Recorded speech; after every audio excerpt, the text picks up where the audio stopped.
जो सबसे बड़ी चीज़ होती है वो डिस्ट्रैक्शन होता है, स्पेशली उन बच्चों के लिए जो गांव से आते हैं, जैसे हमारे जैसे बिहार हो गया, यूपी हो गए।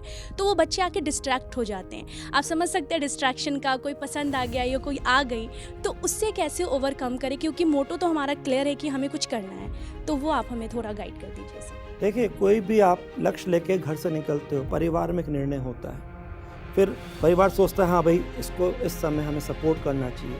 पूरा सपोर्ट करने के लिए मोरल भी, फाइनेंशियल भी, अगर नहीं होता, आर्थिक स्थिति बहुत तंग है, तो भी वहाँ पेरेंट्स, स्पेशली फादर, हर तरह से वो सुविधा जुटाते हैं जो बच्चों के इस ट्रैक पे ज़रूरी है। भले उससे कोई चीज़ बेचना पड़े, कोई चीज़ गिरवी रखनी पड़े, कोई उधार मांगना पड़े, लेकिन वो फादर अपने हर तरह के खर्चे को, हर तरह के कह दीजिए मूल आवश्यकताओं को भी त्याग करके सबसे पहले बच्चे के लिए सुविधा जुटाते हैं। फिर मान लीजिए जहाँ भी चले गए, तब तक ये था कि हाँ भाई करना है, सपना देखा है, खुद को पूरा करना है, ध्यान रखना है इस समय, किस बातों से बच के रहना है, सब तरह की कमिटमेंट के साथ बच्चा पहुँचता है। वो घर से बाहर निकलता है, एक स्वतंत्र परिंदा होता है, वह उसको बाहर के अट्रैक्ट करते हैं। लेकिन यहाँ पे आती बात, आप लर्निंग मोड में चल रहे हो, सीख रहे हो, और इस समय बोलें तो अभी तक आपने कुछ और काम नहीं किया। एक विद्यार्थी की तरह आप लगातार जी रहे हो। और कौन होता है विद्यार्थी? काक चेष्टा भको ध्यानम श्वान निद्रा ततेव च अल्पहारी गृह त्यागी विद्यार्थी पंच लक्षण। ये 5 लक्षण हैं, तो फिर आपने जो ड्रीम सोचा है वो रियलिटी में कन्वर्ट हो गया। अल्पहारी और गृह त्यागी। तो गृह त्यागी का मतलब क्या? कौन ग्रह का त्याग करके जंगल में निकल जाते हैं?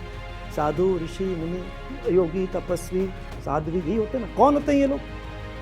जिनके लिए कोई परिवार नहीं, जिनके लिए कोई संसार नहीं, जिनके लिए कोई त्योहार नहीं, जिनके लिए कोई परिवार के साथ वार नहीं।